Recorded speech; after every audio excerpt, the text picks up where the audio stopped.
When we're speaking of relationships, there are many relationships we could think of. It could be romantic relationship, family relationship, a friend relationship, a business relationship. Today I'm going to be speaking to the more romantic love relationship. And you can apply this to yourself or a different kind of relationship if you maybe don't want a relationship. Not everybody wants one. So I hear you. I'm speaking to you too. Here are my top 10 tips for a successful relationship, and I will leave the best for last. Number 10. Look in someone's heart, not between their legs. Yes, you heard that right. If you're looking between the legs, then you're looking in the wrong place. Now, hey, you deserve to have sexual intimacy.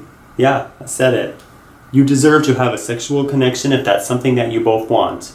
However, some people have different preferences for what they want in that, and that's fine. But if you're looking there and just going from your lust or the bust, whatever your turn on is, then you're looking in the wrong place. So look in their heart. Look into their mind, yeah, but look in their heart.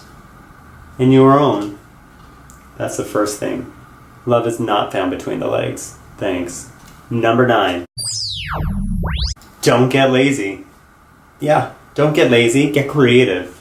I know there are marriages out there that have lasted time after time and they get stronger and stronger, but how many of them do we hear about? So for those who maybe don't have that, don't get lazy, get creative. How do you do that? Well, you ask each other, whether it's coming up with a new place to travel to together, your daily life of what would be interesting and different to try. Is there a different way that we could relate to each other? Is there a different way we want to be? Get creative. Create. I mean, that's where the spark happened when you were at the beginning, was what you were both creating together and being together. Being together. That's a big thing. How much are you together? Some people have long-distance relationships. Fine. So how much are you connecting on that? Right? So what are you going to be creating? Not getting lazy and just go, oh well, yeah, I'm married, everything's good now. I don't have to do anything. What did you expect then? Number 8. You have to compromise sometimes. That one's a bit hard for me to hear, and compromise does not mean putting up with abuse. Oh, no, sir. No, ma'am. However, if you're going to have things you want to do the other one doesn't do, maybe you don't want to go shoe shopping. Maybe you want to go to the park. You want to go to the game. You want to go to wherever. So you decide both, okay, I want to go here, you want to go there. Where's somewhere we can like going together? I'm willing to try compromising and going a bit where you want to go and enjoying the time being with you. And maybe don't see it as compromise. Decide to notice, I don't know, maybe there's things in the mall or wherever you're going to go shopping. Maybe there's things in the area, there are people that you find interesting. If you have an open relationship, then that's a completely other subject. And I don't need to tell you how to have tips in that because you know what you want. Number 7, have your own space. You don't have to be joined to the hip all the time. You need to have your own time. A healthy sense of self.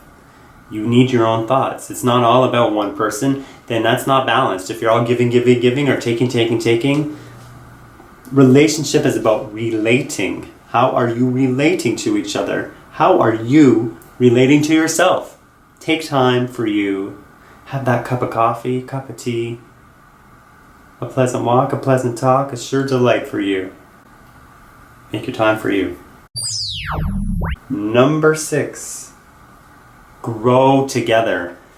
Some marriages or relationships don't last the long term. That doesn't mean they're not beautiful or you didn't learn something or grow. You need to know, when you get interested in somebody new or where you're at now, where do you want to grow together? You know that maybe the color you love now, black, but now 10 years from now you can't stand it, or you're so bored, you want to try a different style on, you want a different haircut, you want a different job, career, you want to live in a different city. Then you need to know, okay, where can we both grow, and are we able to grow together, and are you still going to love me if I want to be a different person? So grow together, and know that you're going to change. It may be subtle changes deep in your heart. That's where, again, we say to look, but grow. Number 5, keep it exciting and the spice of life. Here we go back to the conversation of the bedroom. I'm going to go with that one. If it's not bedroom romance, holding hands, you got to ask yourself and ask the other person. Be bold enough and honest to answer. Am I satisfying you, darling? That was a horrible accent. Do I make you horny? Do I love you enough? Am I making your life interesting? Do you want to try things differently? How would you like to be? Do you want to try a different position? Do you want to go somewhere different? Do you want to try some different type of music? Do you want to be adventurous? Try some new food? You want me to feed you food? Let me make you a meal for once? Keep it exciting. And ask each other, what does that look like for you? Do you want to wear red instead of blue today? What do you like? What do we both like? Ask them. Number 4, common interests and contrasts. So yeah, having things in common, definite bonus. If you never want to do things together, then I don't know why you are together. Maybe you have different needs. Some people are really independent and they don't need to go with that other person all the time places. Even just being at home, seeing them is enough for them. You have to evaluate that is for you. But if you had everything exactly the same as how you are, you'd get pretty bored. So embrace what's different about each other and go, that's interesting. Tell me about this music I never thought of listening to. And maybe it's not that particular song, but it opens you to a different genre. Or you go somewhere different, or you meet different people. That doesn't mean you have to love all their friends. I'm not saying that. Let's not go that far. But the contrast is, what's different that we love about each other? What's our push and our pull? Number 3, and this one's a really big tip. We're getting to the juicy parts. When you get someone you just meet, you don't have to scare them off. They might, especially some guys will be like, whoa, too much. I never asked for marrying you. But you need to be clear on what you want. What do you want and what do they want in life? It's not just what do you want in a relationship. Oh, well, I want someone that I love and I'm attracted to and he's funny and yeah. How many times have you heard that? Ask what they want in their life. Not just do you want your house, your job and that. Like, what is important to you? Maybe it's philosophizing about life. What does life mean to you? What would you love to see life be for you? Where do you see relationships playing a role in your life? Are they big? Are they small? What does friends look like? Get specific without giving 10 million questions at once. I had a girl ask me that once. She asked me, and I love asking questions. I love asking difficult questions. Oh yeah, Adam Ant. If I ask you difficult question, if I make improper suggestion, would you put me on the shelf with the books and the plants? Desperate but not serious, your kisses drive me delirious. Don't be desperate. If you want to be desperate, that's nice, but what the person wants. But don't interview them to the point of asking 50 questions at once in an email when you just met them. That might be a bit intense.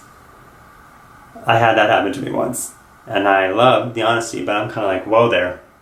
Whoa. Asking me about children, I'm like, hey, I just know your name. I don't know about children, thanks. Like, slow down there. Number 2, have a connection. This seems obvious, but some people don't. Some marry for money. That doesn't make you right or wrong. Some marry for security. Some marry for many different reasons.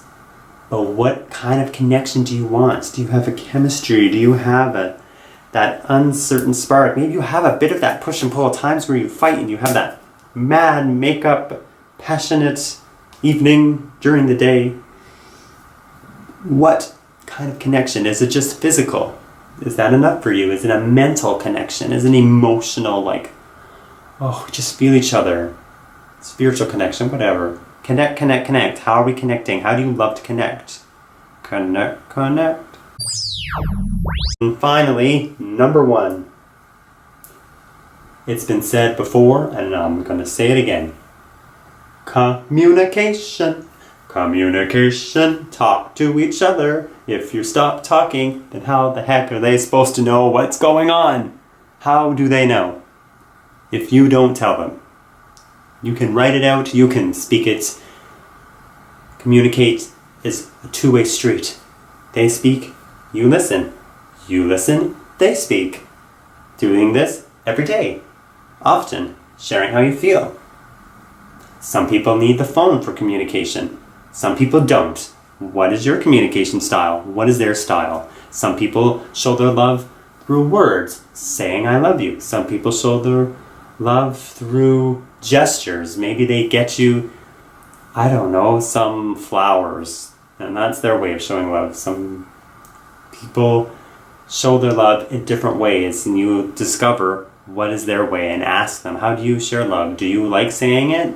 Do you like hearing it? Communicate what's going on. Communicate honestly from your heart. Are you enjoying this?